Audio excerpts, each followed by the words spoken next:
Hey there, humans and robots of YouTube. Welcome back to the channel. Park Melton here.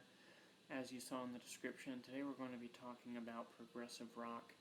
This is sort of a crash course, beginner's guide to the genre.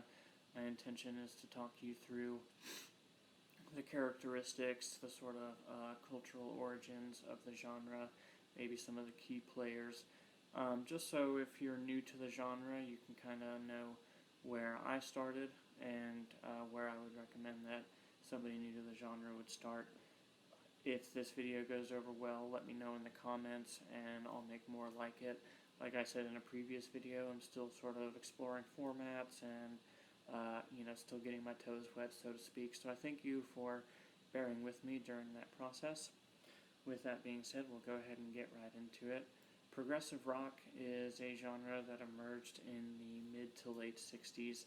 It was sort of bred from the psychedelic rock movement as bands started to experiment a little bit more musically.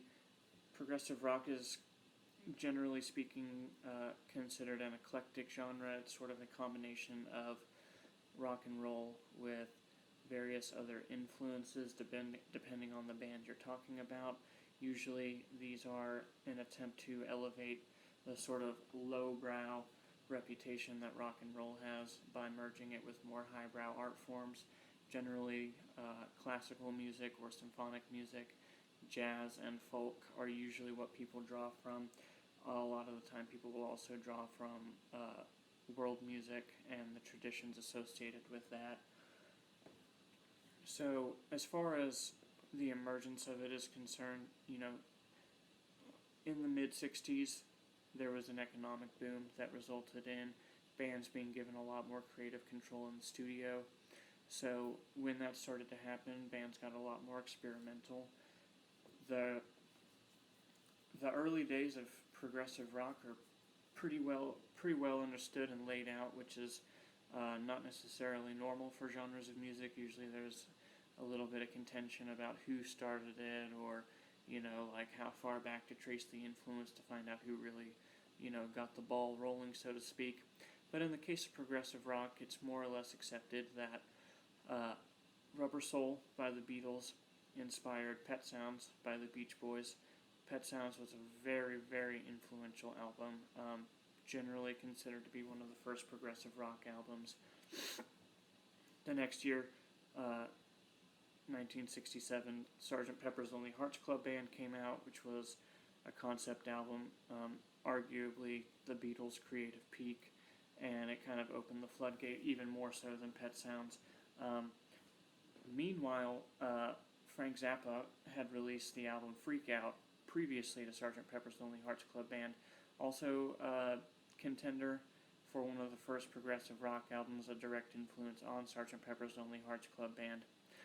Now, shortly after Sgt. Pepper came out, a band called the Moody Blues released an album called Days of Future Past, which sort of took the concept of a concept album, if you will, if you'll pardon the phrase, and kind of took it to maybe an extreme. I think it paid off for them really well. It's a great album, but they definitely sort of milked the idea of the concept album for everything it was worth.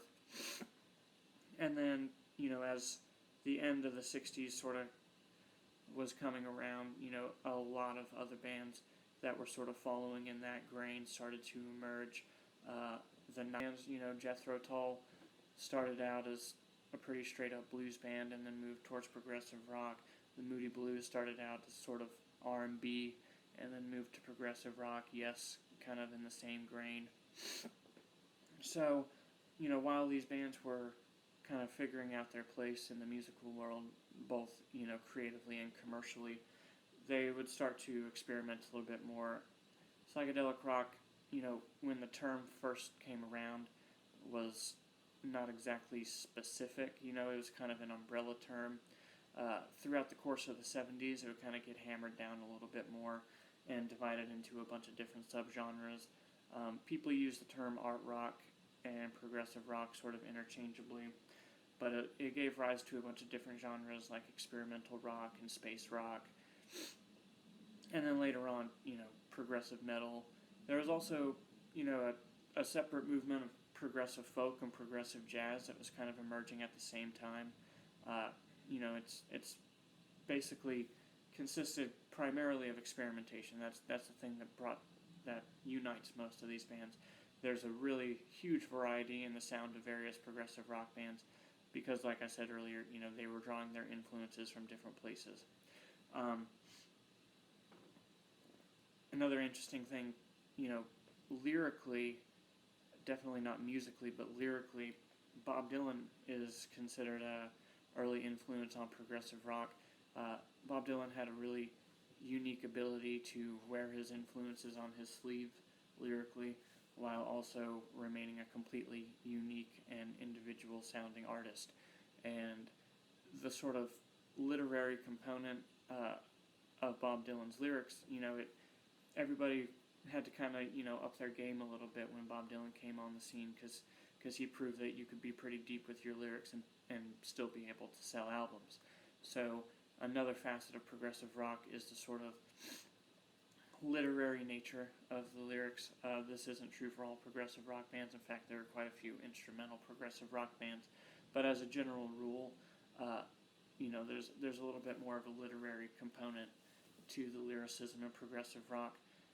The band I mentioned a moment ago, The Nice, they had a tendency of reimagining Bob Dylan songs in a live format, spearheaded by Keith Emerson, who would go on to form a very influential progressive rock band called Emerson, Lake and Palmer.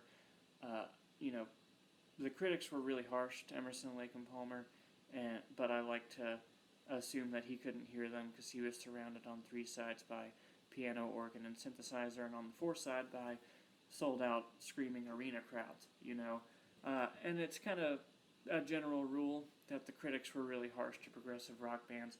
This is true for a few different reasons. One of the main reasons is, they would accuse the bands of being pretentious or even pompous.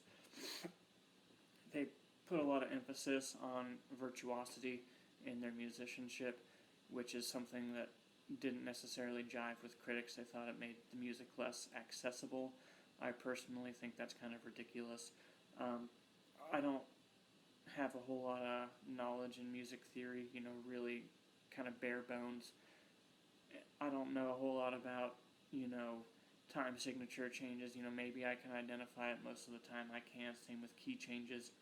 So that doesn't stop me from enjoying the music, and I think that, critics being harsh to progressive rock bands for that reason is kind of silly.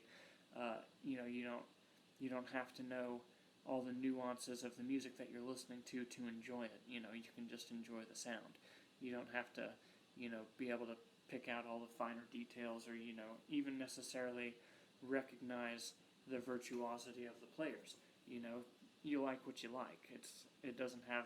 It's not necessarily because they're, so far ahead of anybody else or anything like that. It just doesn't matter. There's also, the critics were also harsh to progressive rock bands because they thought that rock and roll was kind of abandoning its blues origins through progressive rock, which isn't necessarily true. I mean, that's true in some cases, but, it's more of an evolution than a discarding. They still had the sort of blues core, that all rock music has. They were just adding additional influences to it, in my personal opinion. That's kind of subjective, so, you can feel however you want to feel about it. A lot of people, think that progressive rock is kind of long-winded. There's a lot of, long solos. Songs are pretty long a lot of the time. And there were some progressive rock bands that were able to sort of condense it into more radio-friendly stuff, and these are bands that are still on the radio today, bands like Rush and Kansas, so to say that progressive rock was pretentious by nature, I think, is unfair, but that's just my opinion. Definitely hit its creative peak in the early to mid-70s. A lot of bands were emerging and were trying new things. I think it's pretty interesting also that, after the sort of peak of popularity, bands were emerging that would start out as progressive rock bands and then would kind of move away from that. Main examples like Styx, for example, or Journey, or Queen, even like the first two Queen albums had a lot of progressive rock elements, and then after that they sort of moved away from that for better or for worse. I like all eras of Queen, so it's not really for me to say. It would be interesting if Queen had played music from their early albums at Live Aid. To hear them play Ogre Battle in front of that crowd would be kind of funny to me.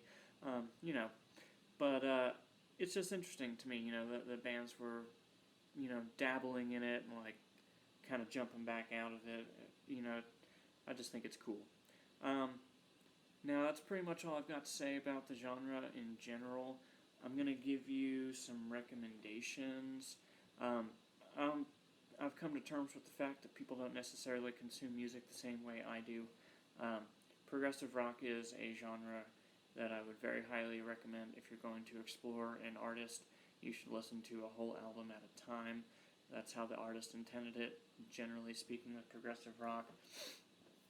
So, when you start to explore these albums I'm about to recommend, give yourself an hour to really sit down and digest it. A lot of these bands are considered headphone bands. There's a lot of interesting things happening sonically that you'll be able to get more out of if you listen to it on a good pair of headphones, or even, a robust sound system if you have access to one. Not necessary to enjoy the music by any means, but to get the most out of it, that is my personal recommendation. So, when I mean people don't consume music the same way I do, I come to music from sort of a historical perspective a lot of time. I like to know where the music came from and how it ended up what it is. If you're that kind of person, that's great. If not, that's totally fine too. Everybody enjoys things in their own way. So if you want to explore it in that way, these first 6 albums I'm going to recommend are kind of what I consider like the genesis and culmination of the early era of progressive rock. So I would go Rubber Soul. It's just kind of a teaser of progressive rock, definitely not a progressive rock album, but it kind of set the stage for it. Pet Sounds by the Beach Boys, Freak Out by the Mothers of Invention, and then circle back to Sgt. Pepper's Lonely Hearts Club Band, Days of Future Past by the Moody Blues, and then rounded out within the Court of the Crimson King by King Crimson. If you listen to those 6 albums, you'll have kind of a feel for where progressive rock came from. If you want to sprinkle in some live performances from The Nice while you're at it, or maybe Atomic Rooster if you're into it, kind of get your origin story for progressive rock. Now, once you're done with that, or if you've decided to forego that, these next 6 albums, these are just kind of my 6 go-to progressive rock albums. Some of them are better than the others. It's just all about opinion. But these are the ones that I would recommend you to listen to if you've never listened to progressive rock at all. If you get through a couple of them and it's not your thing, you might be able to make the assumption that it's going to be true for the rest of progressive rock. It's just kind of a person-to-person thing. I'll just leave it at that. So, Aqualung by Jethro Tull, phenomenal album. Fragile by Yes. Moving Pictures by Rush. This is probably one of the more easily digested albums on this list, simply because they were not necessarily moving into a more commercial direction, but this is an album that has a lot of radio-friendly songs on it, so you're not going to have to sit and listen to a 15-minute elaborate soundscape. If you want to, maybe do 2112 instead of Moving Pictures, but whatever you're into. Octopus by Gentle Giant, phenomenal album, very musically dense, even for progressive rock standards. Brain Salad Surgery by Emerson, Lake and Palmer, doesn't really get much better than that. And then sort of an album that most of you have probably heard at least individual songs from, if not the whole thing, Dark Side of the Moon by Pink Floyd, widely considered to be one of the best concept albums of all time, and I not argue the point. It's a phenomenal album. So that's what I've got for you. In another video, I'll talk more about progressive metal. I didn't want to talk about it in this particular video because I thought it would drag on a little bit long, and it is a distinct genre in and of itself. So we'll talk about that another time. If you like the format of this video, let me know in the comments and I'll do more. I'm thinking about maybe doing psychedelic rock or grunge or even new wave in a future video. And if you like it, let me know, and I'll do even more, If you have an opinion on a genre that I can do next, let me know in the comments. Love to hear it. Also, let me know in the comments what your personal favorite progressive rock album is, and if I haven't listened to it, I'll definitely give it a listen because I'm always on the hunt for new music. So thanks for watching, and I'll see you next time.